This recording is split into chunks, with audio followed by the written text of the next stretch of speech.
గుల్లపల్లి మాజీ సర్పంచ్ సమత భర్త గారైనటువంటి రాజేందర్ రెడ్డి మరణం మాకు చాలా బాధ కలిగించింది. నేను అమెరికాలో ఉండడం వలన ప్రత్యక్షంగా వారిని నేను కలవలేకపోతా ఉన్నాను. 5 సంవత్సరాలు నేను ఎమ్మెల్యేగా ఉన్నటువంటి కాలంలో గ్రామ అభివృద్ధి కోసం ఎంతో శ్రమించినటువంటి వ్యక్తి, గ్రామాన్ని అభివృద్ధిలోకి తీసుకొచ్చినటువంటి వ్యక్తి ఇవాళ అబద్ధాల మాటలు నమ్మి, కవంపల్లి సత్యనారాయణ గారి దొంగ మాటలు నమ్మి ఆ పార్టీలో జైన్ అయినటువంటి పాపానికి ఇవాళ ఆయన చనిపోవాల్సినటువంటి అవసరం ఏర్పడ్డది. మరి అదే గ్రామానికి చెందినటువంటి గుర్లపల్లికి సంబంధించినటువంటి ఆయన అంతరంగికుడు, మరి ఎమ్మెల్యే ఎవరో అందరికి కూడా తెలుసు.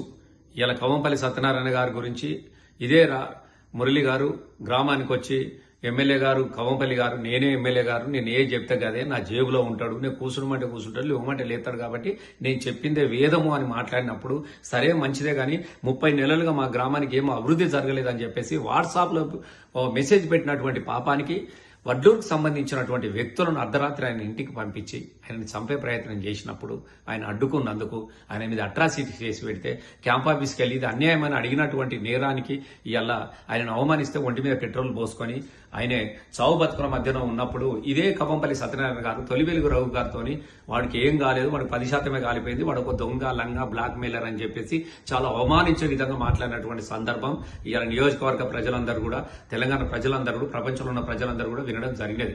నేను ఒకటే చెప్తా ఉన్నా, నేను ఆ రోజే చెప్తా ఉన్నా, మిస్టర్ కవంపల్లి గారు ఇలా ఎంతమందిని చంపాలనుకుంటున్నావు నువ్వు? ఆ రోజు మద్దికుంటలో సురేష్ కూడా నీ ఊటూరు క్వారీ లారీలో గుద్దుకొని చచ్చిపోతే వాడిని కూడా తాగుబోతుగా చిత్రీకరించినావు. ఇలా నీ ప్రశ్నించే వాళ్ళందరూ తాగుబోతులు. నేను ఎవరైనా మాట్లాడితే కేసులు, ఎవరైనా ఎక్కువ మాట్లాడితే మీరు దాడులు.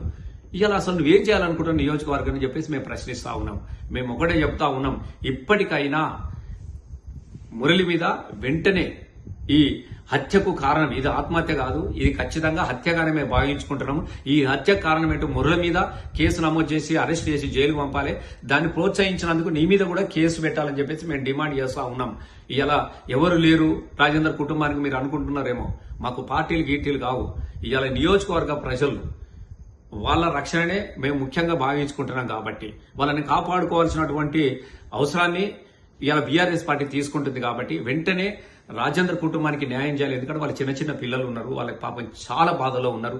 నీలాగా కమిషన్లతోనో ఇసుక క్వారీలతోనో వాగుల ఇసుకలతోనో బతికే రకం కాదు. వాళ్ళు చాలా ఇబ్బందికర పరిస్థితుల్లో ఉన్నారు. కాబట్టి నువ్వే బాధ్యత తీసుకోవాలి ఖచ్చితంగా.